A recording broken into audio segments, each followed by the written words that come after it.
Good afternoon, learners.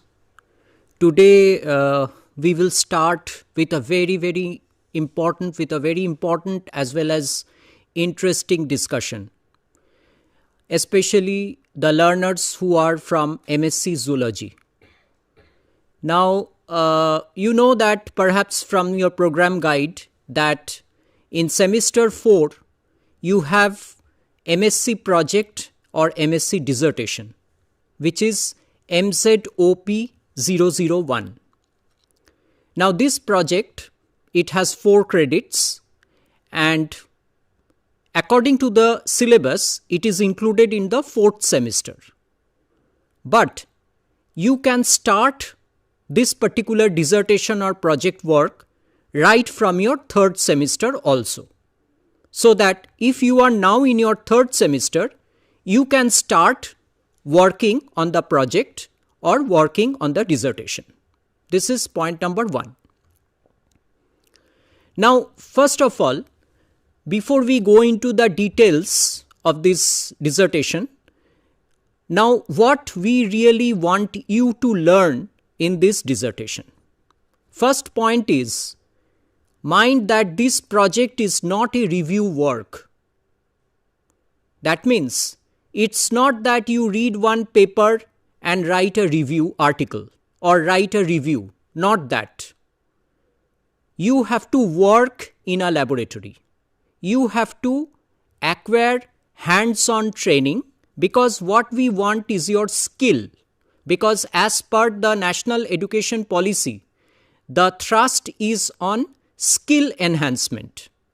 So until and unless you work in a laboratory, you do some experiments, you get some data, you analyze the results, your skill will not develop. Just by reading books or reading articles, okay, you may acquire knowledge, but the skills do not develop. So what we want in this dissertation is, you should work in a laboratory, you should do some experiments, generate some data, present your data, interpret your data, and finally come up with a conclusion. So, it's a skill-based knowledge, hands-on training, and basically it will be a kind of research experience. Because if you are studying at the master's level, then we expect that in future you will also do your PhD. So for PhD in life sciences, any branch of life sciences, you have to work in a laboratory. Mostly. Because you have to do the experiments in whatever field you are working. I will come to that. And you have to do the experiments and get the data. And then interpret or analyze the data. So this is point 1. Again I repeat, it's not a review article based study. It's an experimental based study. So this should be made very clear. Point number 1. Next question that may come in your mind is, where will you work? The first question. Now, if you have gone through our program guide, which is given in this EGNOU course, then you must have seen that you can work in any college, university, research institute, even in hospitals or clinics, industry. Okay, so there are a lot of options. Anywhere basically they are pursuing research work, you can work anywhere.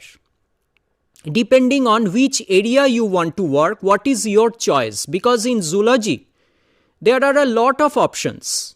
Or take it in a broader way, in life sciences, not only zoology, in life sciences, there are so many areas.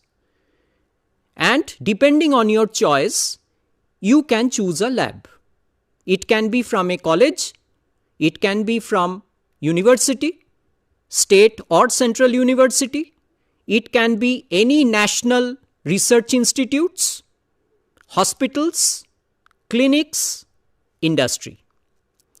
Now in this connection, I would also like to mention that at the headquarters in IGNOU, that is Maidangari IGNOU, New Delhi, we also have laboratory at the headquarters at IGNOU. And there are 4 faculty members in life sciences, and almost all of them have their PhD students. So the faculty members at IGNOU can also be your mentor, can also be your supervisor for the dissertation. So you can also approach the faculty members at the headquarters at IGNOU for your project or dissertation, because we also have laboratory at IGNOU headquarters and you can work there depending on the faculty member you approach, and if they are willing to take you, then you can also undergo your dissertation based on lab work. Next question is, who can guide you? Obviously, if you are working in a college, then the corresponding college teacher who is a permanent faculty member, okay, ad hoc, they can be ad hoc or they can be the permanent faculty members in a college or any university in any part of India, state university or central university, any part of India. Even if it is a good private university, you can also work there. Okay, if there are lab facilities, if there are infrastructural facilities, you can also work there. Then the scientists who are working in research institutes, the doctors, because if you work in hospitals or clinics, you will have the doctors or medical practitioners who are also involved in research. For example, All India Institute of Medical Sciences, you have so many research going on at AIIMS, New Delhi, or not only New Delhi, in any part of India, wherever you are studying. So you have the corresponding hospital or clinics where if you see that research is being done, you can approach there also. And the industries, because the academics and the industry collaborations are also very much needed, and sometimes there are many biotech companies also who are doing good research. So you can work there also. So you have a lot of options. We have kept it very broad.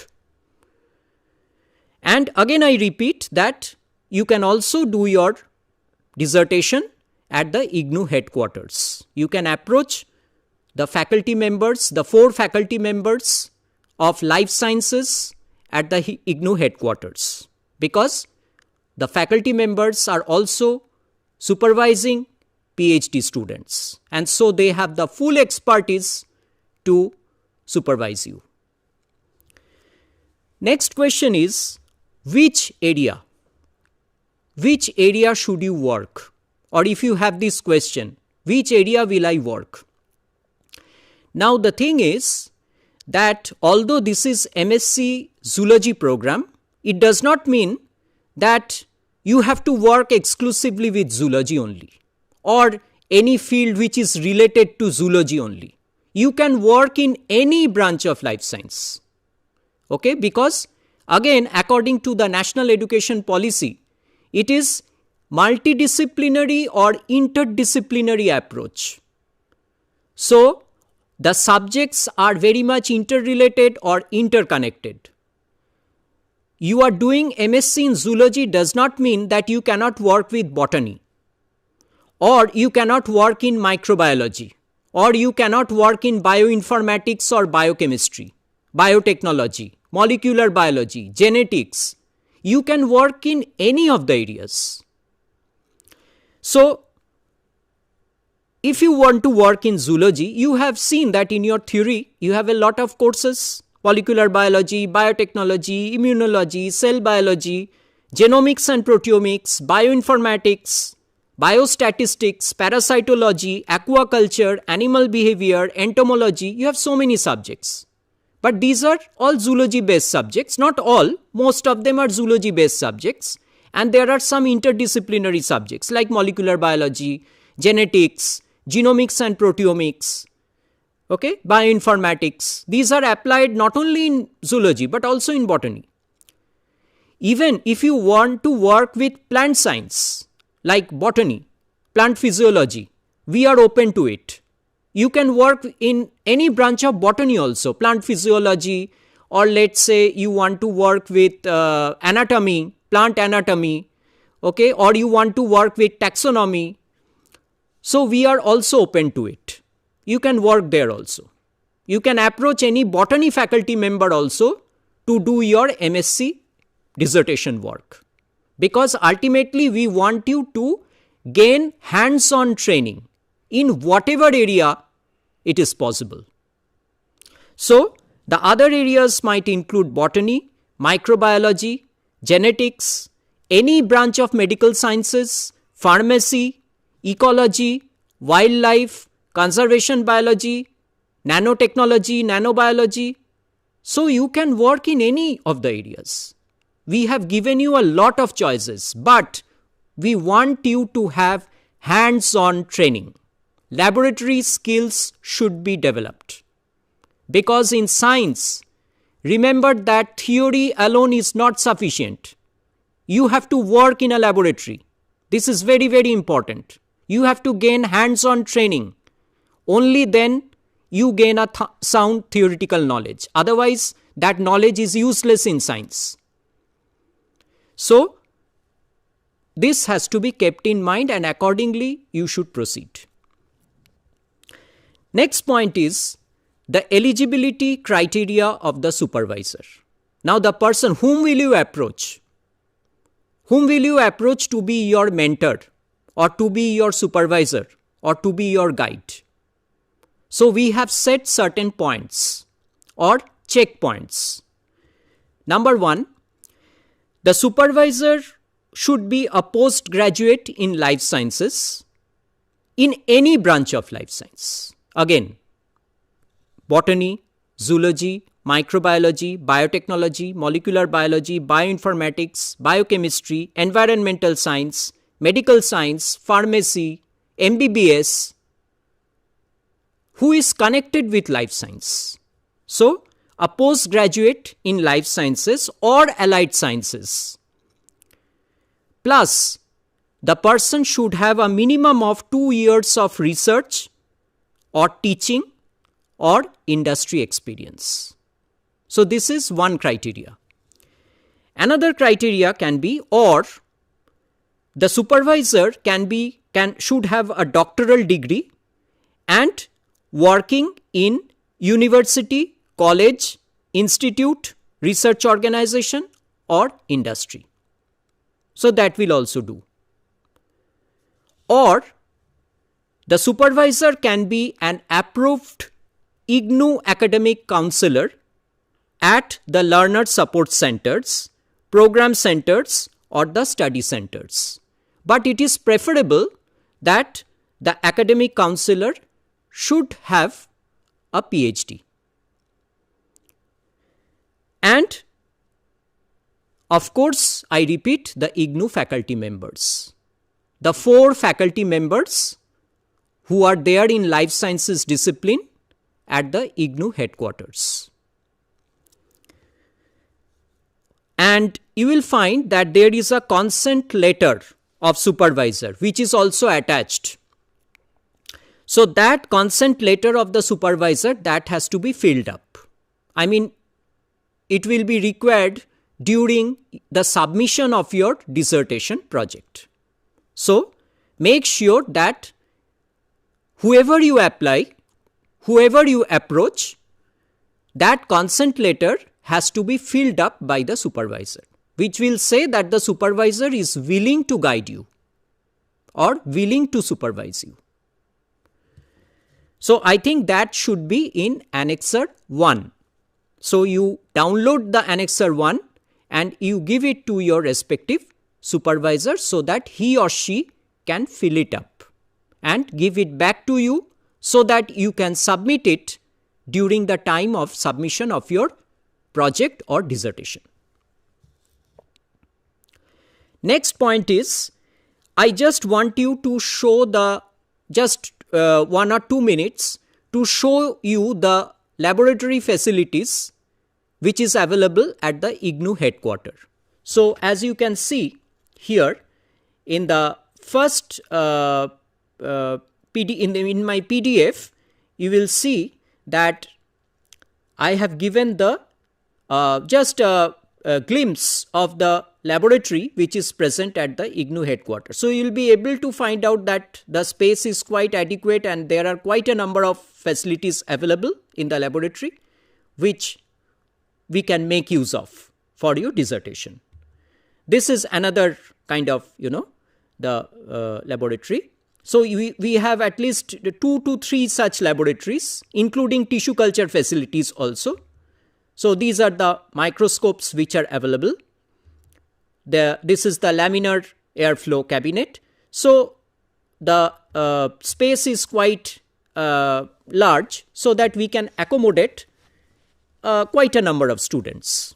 For instance, even if each of us takes 2 or 3 students, then we can accommodate 10 to 12 students at a time for one session. So just to give you an idea that you can also approach us. Next point is, what will be your topic? Obviously, the topic will be given by the supervisor. So in any branch of life sciences, as I told you, so if you are working in any problem related to botany, then of course it will be based on any problem related to plants. Or if it is connected to immunology or say microbiology, or let's say entomology, then any problem related to that. So the supervisor will decide. Or in any part of India, if you are working in any other laboratory. Now in this connection, there might be a question which might come in your mind, that how will you approach your supervisor? Now you can approach your supervisor through email. For instance, if you want to work in any institute, say X, or let's say you want to work in any college under Delhi University. So you can go to the website of that college. Almost all colleges have their website. So you can go to the website. You can go to the respective department, botany, zoology, microbiology, whatever department. And there you will find the list of the faculty members.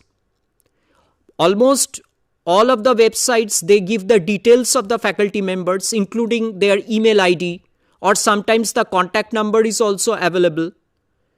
So what you can do is you can drop a mail saying that I am a student of such course and I am pursuing my MSc in IGNOU and I have to undergo a project dissertation. So will you be kind enough to mentor me? So in that way you can approach. Either you can personally visit if the institute is near to where you are actually working or learning. Then you can directly visit the institute and you can approach, pay a visit to the respective faculty member. Or if it is quite far away, then you can drop an email and wait for the reply. If there is no reply, then you can go to the next choice. Or maybe if the contact number is available, you can also contact them. So please take this very seriously. Don't take it half-heartedly that something we will write and do, just write anything and we will get good marks. No, this is very, very important. And take it very seriously. So email, call, or you can pay a personal visit. Try to convince the supervisor about your interest and about the necessity of this project. And then if he or she agrees, ultimately it is your, it will be your way to convince. Okay. And then you can start your work. So the supervisor ultimately with whom you are working will select a research problem. Of course, he or she will give you a problem and the list of experiments that you have to do Okay, you have to mention about the time, because we have given you almost 1 year time, because I have already told you that you can start in the 3rd semester. So we are giving you that freedom that you can carry out the project over the year. Okay, why? Because we want you to have that skill. We want you to acquire that skill which will be required for you in future and which will help you actually to learn the theory in a better way. So the supervisor will guide you, provide the lab facilities, and will ultimately help you in analyzing your data and also interpretation of your data, and particularly the writing of the entire dissertation. Because at every step you will need the help of your supervisor, because you people are beginning, you are beginners. So every step you will need the help of your assistance of your supervisor. So you have to keep in touch with your supervisor. So the searching of the host institute, approaching your mentor, and keeping in constant touch with your supervisor, these are some of the requirements that you need to follow. Now I come to the next part. Now supposing you have approached the supervisor, the supervisor is also willing to guide you, and you have started work in the laboratory. Now what will you do?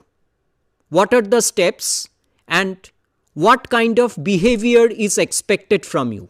Because now you are working in a laboratory where there are so many people working.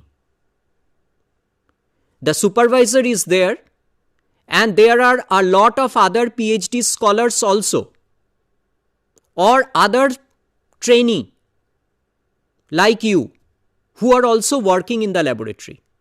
So now it's a teamwork, and we want you to learn this. How to work in a team, how to work in a group, how to behave properly in a laboratory, what are the laboratory ethics. These are very, very important to learn. And these kind of things cannot be learned just by reading theory or by memorizing some facts and reading your SLMs. No. So take it again very seriously.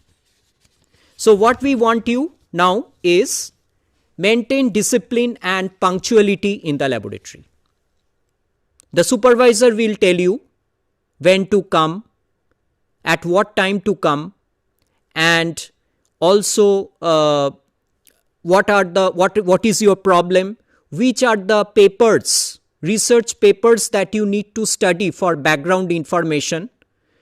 So these kind of information will be conveyed to you by your supervisor. You should maintain discipline and proper ethics in the laboratory. Be punctual and regular. Talk to your supervisor, and whatever time he or she gives you to come, remember that supervisors are also busy persons. They are academicians. They have their own work. They have other PhD scholars. If they are into teaching, they have their regular classes. Or if they are IGNOU faculty members, they have their own task of preparing the SLMs for you. So they are equally busy persons, and it is your responsibility to come according to their time or according to their convenience. So they will give you proper time, and try to maintain that. Be punctual and be regular. Next, once you have started your work, record your daily observation. You should have a separate laboratory notebook where you should record your methodology and your day-to-day observation in a very careful manner. All the raw data should be properly recorded in your laboratory notebook, and please consult it with your mentor. show the data, including the raw data, to the supervisor and consult your data with the mentor. If the mentor asks you to repeat the experiment, you have to repeat the experiment, because he or she has a better experience to tell you whether your experiments are correct or they need to be repeated. And therefore, it is very important to keep in regular touch with your mentor and discuss your results, discuss your data and interpret your results. And when you are preparing finally the dissertation, then the dissertation has several chapters. I will come to that. These chapters have to be prepared via face-to-face consultation, because you might have to revise. Because first time you write, you people are new to this system. So maybe the writing will not be very much, lucid, or the writing may not be very much which is suitable. So you need to redraft it. You need to modify. You need to revise and re-revise. And for that, you should keep sufficient time. So experiments are done, and then you start drafting your dissertation. And then after you write one chapter, okay, you show it to your supervisor that whether it is okay. You are writing the introduction part. You show it to your supervisor whether it is okay or whether it needs modification, because this will need quite a large substantial time. So revisions and modifications, these will also be needed. And you should take prior appointments from your supervisor, okay, because you should ask, as I already told you, according to his or her convenient time. Talk to him or her properly and then make an appointment and then come. Now, during the writing, before I come to the different sections of dissertation, what are the chapters of dissertation, before that, one thing which I would again seriously like to tell you is that please avoid artificial intelligence tools like ChatGPT. No, not allowed. Okay? Plagiarism, not allowed. Only it should be less than 10%. Otherwise, we have all the software to check whether it is a plagiarized article or whether it is an original article, whether you have copied it from somewhere or whether you have done your original work. We can cross-check it. It will take just 5 minutes. So it's just not allowed. Take it my word. It should be less than 10%, and no ChatGPT is allowed. You have to write it on your own. You have to frame the sentences on your own. Because there are tools to detect whether you have used artificial intelligence or ChatGPT. So we can just cross-check it and it will take very few time to detect it. So please avoid those tools. Because if you write it on your own, you will learn how to write. It will be your writing skill that you will develop. It will be your experimental skill that you will develop. And this will actually help you in the long run. So we want 100% originality. Of course, there are some words which you cannot avoid. For example, the name of an enzyme. You cannot change the name of an enzyme. Superoxide dismutase will always be superoxide dismutase. Okay? The name of any cancer cell, or let's say any oncogene, cancer causing gene, you cannot change the name of the gene. That will be constant. But the language, that you can write it on your own. So, no AI tools, and the level of plagiarism, even when PhD students, they submit their thesis, we check whether the level of plagiarism is less than 10%. So these things should also be, because your dissertation is also a mini thesis. So all the rules will be equally applicable for your dissertation project. Now we come to the next part, that is the components of dissertation. What you are supposed to write in your dissertation. Now, if you have seen the program guide, then we have mentioned that it should be within the range of 5,000 to 6,000 words. But that does not mean that you have to restrict within 5,000. We have just given an approximate range.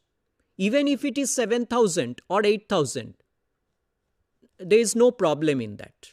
Supposing you have done quite a large number of experiments. Of course, you have to analyze the data, you have to write the results, you have to discuss the results.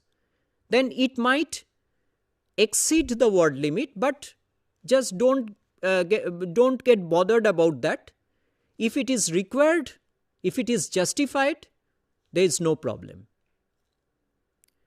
And this should exclude the references. Don't include the reference list within that word limit. That is the word limit that we have given, 5,000 to 6,000 words. Again, it's just an approximate range. I mean, we don't think that any thesis will be less than 5,000 to 6,000 words. In any case, it should be minimum 5,000 to 6,000 words, if not more. Excluding the reference. Don't include the references within this word limit. If it is 8,000, no problem. If it is 9,000 also, no problem. 10,000, no problem. Ultimately, your work matters. Okay, next is the first title page. This title page, what will it contain? Title of the topic, name of the learner, that is your name, enrollment number, the regional or the study center to which you belong. For example, if you are in Bhubaneswar, of course, it will be RC Bhubaneswar.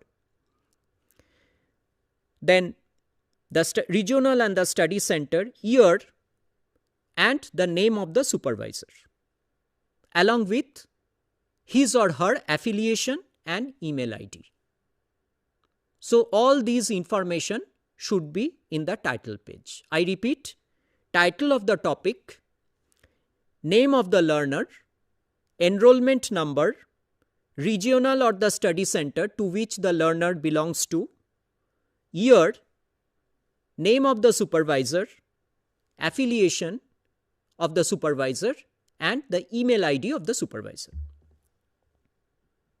Then you should include or incorporate the certificate which is issued by the supervisor on the letterhead. What does it mean?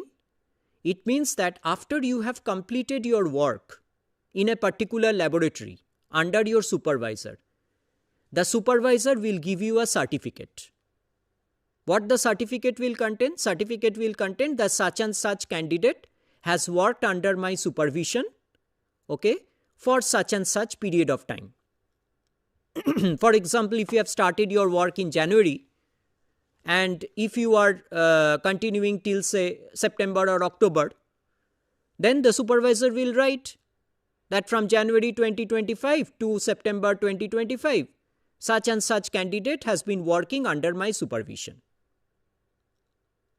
So this is an evidence that you have worked. Otherwise, how will we understand that we have at all worked or not? So this should be there. Otherwise, we will not consider it. So there should be a certificate issued by the supervisor on a letterhead. If the supervisor is a college teacher, then the college will have one letterhead, or the department may have one letterhead.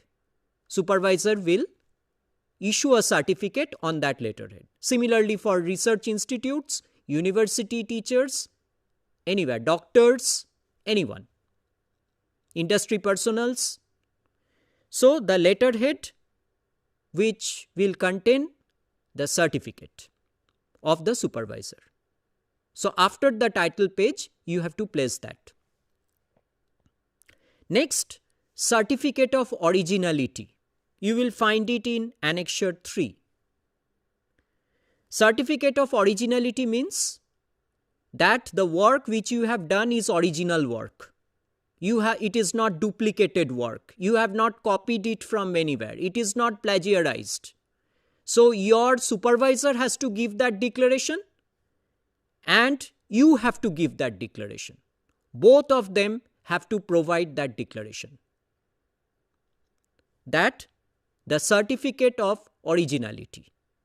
That the work which is presented in this dissertation is original and no part of it has been taken from anywhere else, including the figures or data or tables, whatever you are presenting. Then acknowledgements. You will acknowledge the persons, okay, whom you consider who have helped you. Not only your supervisor, but there can be other persons also, your lab mates, other PhD scholars or trainees who might have helped you in your work. So you should acknowledge them.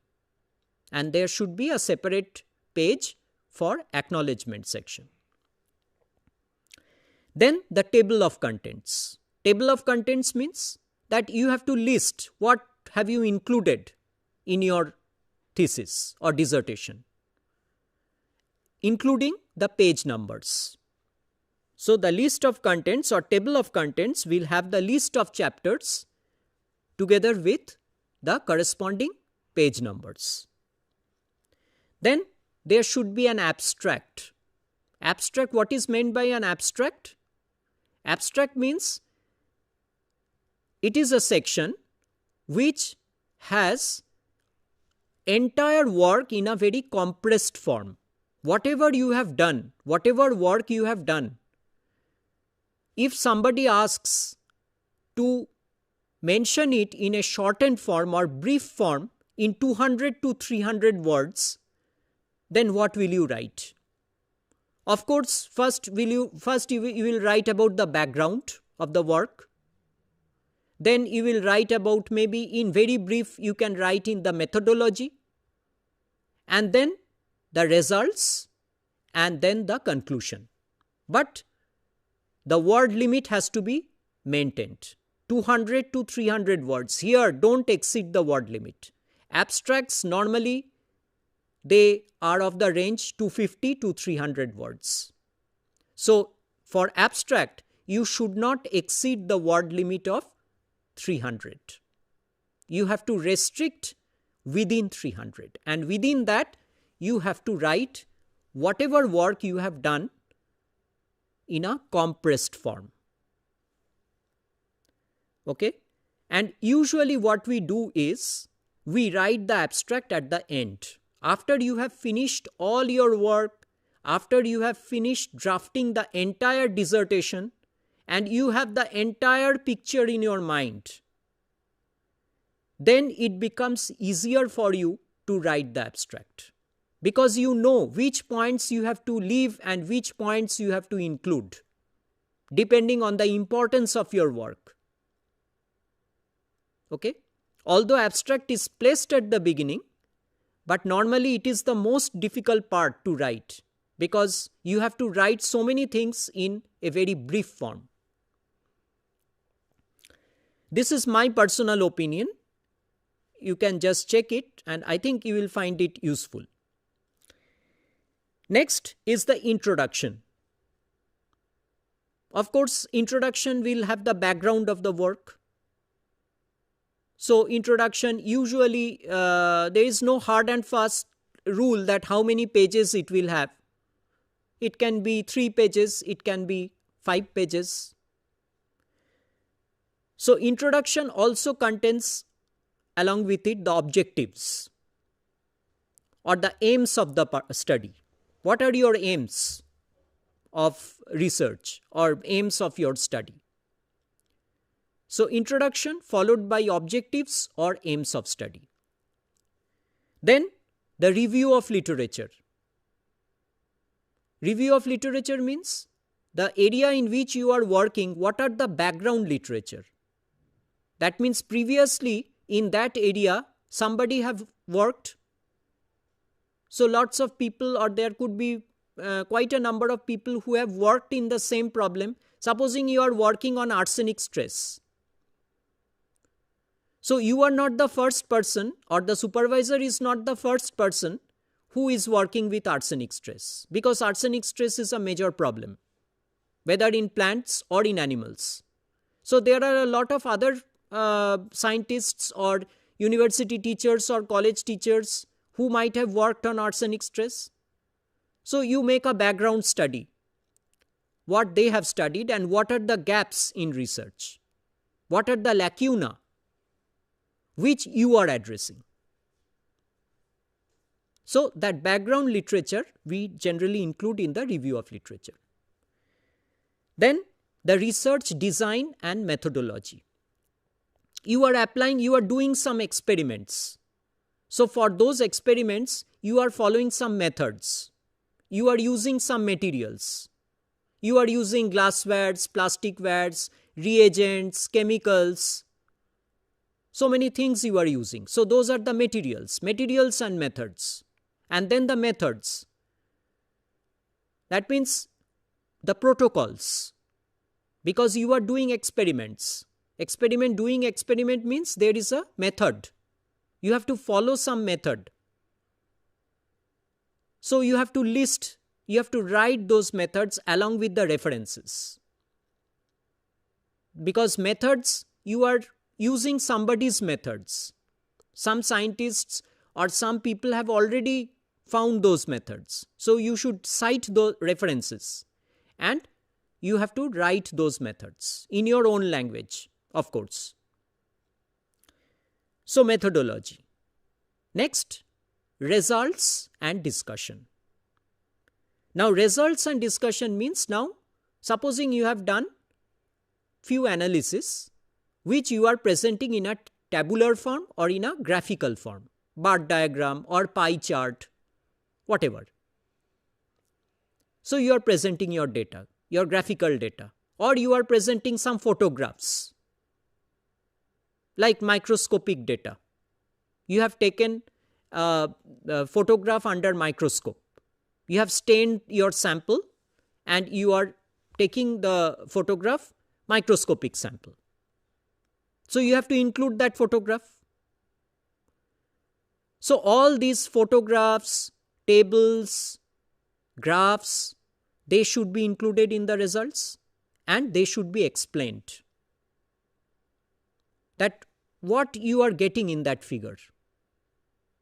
So you have to explain the results. You have to write that, okay, I have added this treatment and then I have seen that it was shown that, or it was observed that such and such increase happened or such and such changes happened. So those things have to be, the photographs and the data have to be included and then they have to be explained. Of course, again your supervisor will help you how to write. And then you have to discuss the results. Just writing the results will be not sufficient. You have to now analyze. Why did you get your results? Why there was an increase? When you applied a treatment, you applied a drug, for example. Then some cells were, you find some cells were killed. Why? So you have to explain that data. Or if you are applying some, pesticide to a plant, then you find that there is change in the plant, in the physiology of the plant. Then why there is a change? What are the changes and why there is a change? So these have to be explained. So any result that you get has to be explained. And that is the discussion part. You can take help of other references to discuss your results. I mean, if there is any previous literature who have observed the same kind of, who have got the same kind of observation. So you can support your data with the previous data. or previous observation. For that you have to read a lot, read about the previous references. And finally, conclusion. That is another section of your thesis. Conclusion part, where you will just conclude what you have got. You can write it in the bulleted form also. Like if you have main conclusion, 3 or 4 main conclusions, then you can write the conclusions in a bulleted form also. And finally, the references. Normally, we expect that the references should not be more than 100. I think 100 is too many references. So that could be the maximum limit. I don't think the number of references will exceed 100. It can be even less than that. 50 to 100 also it can be. And the references should be of uniform format. There are several styles for writing the references. Now, it can be APA style, that is American Psychological Association style. You can follow that style. Or if your supervisor asks for any other style, you can also follow that. So, but the thing is, the very important point is the references, all the references should be written in a similar format. One reference you are writing in one format. Usually this is a very, very common problem which I find in the students. That they copy the references from here and there and then they forget to bring the references to a common format. So, please follow that. So, now your thesis is ready. Next question is, how many copies of thesis do you need to print? 3 copies. Why? 1 copy you should give to the supervisor. 1 copy will be your own copy, because in future maybe you may be asked, okay fine, what have you done in your MSc?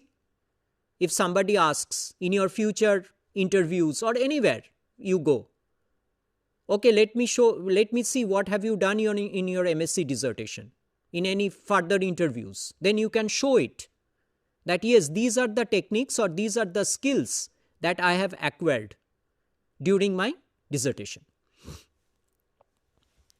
And the 3rd copy, this has to be submitted at the IGNOU headquarters, because you will be evaluated on the basis of your thesis.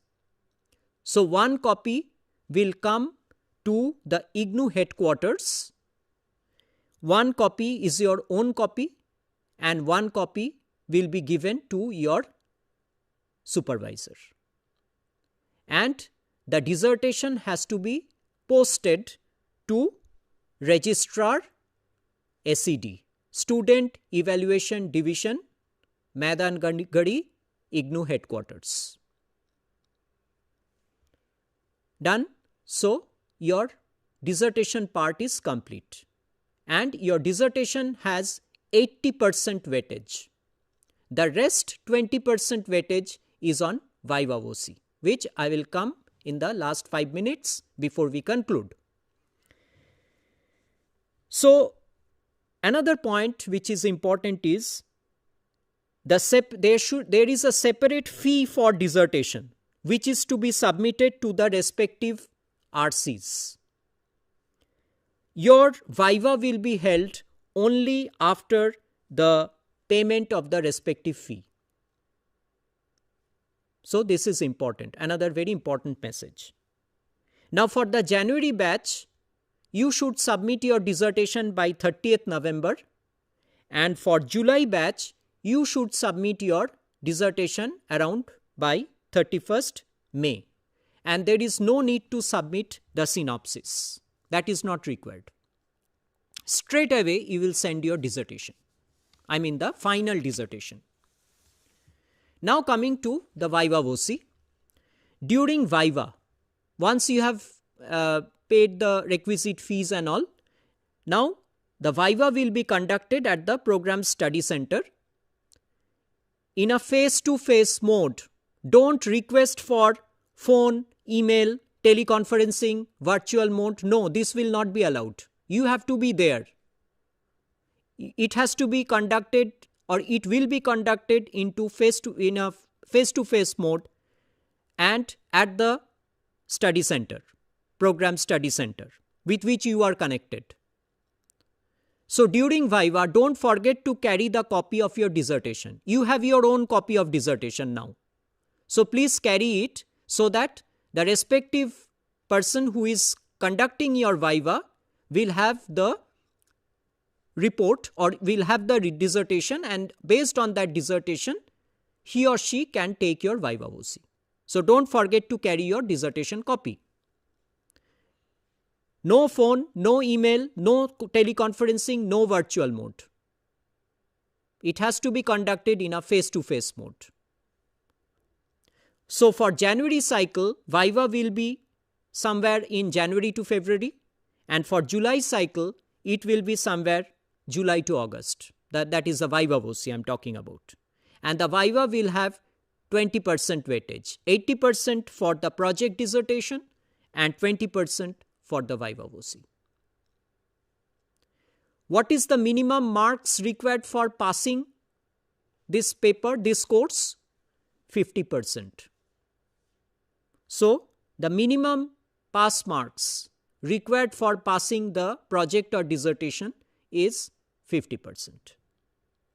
And when you go for your Viva at the program study center, carry your identity card and the proof of payment of fees on the day of Viva.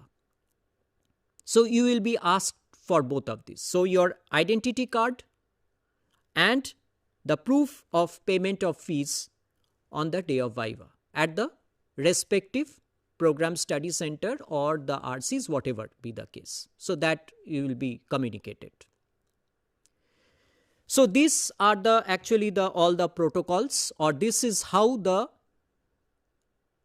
project or dissertation, MSc project or dissertation should operate on an ideal basis. And I hope you have understood that what is the main purpose of undergoing this dissertation. The main purpose should be kept in mind. Skill and your hands-on training, and then getting the results, interpreting the results, presenting the data or presenting the results, and finally, above all, working in a team in a disciplined manner, maintaining the laboratory protocols, maintaining the laboratory safety, maintaining the laboratory ethics. So these will help you actually. Working in a team, working in a group, okay? This will help you in the long run in your future work, in your future profession also, wherever you go, whether in research or even if you want to work in any company or anywhere you go. You will need this teamwork or group work under a mentor. So that is the main purpose of undergoing this MSc project or MSc dissertation. So I hope I have given you a clear picture of what to do in the coming months. If you have started, well and good, but see if you conform to all these protocols, whatever I discussed, and if you have not yet started, you start making plan from today only. Where will you approach, whom will you approach, and how will you proceed? So with this clear background in your mind, I have given you a total blueprint of what you have to do. With this background in your mind, please start from today, make a proper planning and perform accordingly. All the best, and if you have any suggestions, further suggestions, or not suggestion, if you have any inquiries or if you have any questions, please contact us. Even the IGNOU faculty members, I told you that we might take few students, so you can even contact us or approach us for the dissertation. So we are there, open, and we will help you in the best possible way. So thank you all, and I wish you all a very, very happy dissertation. Thank you.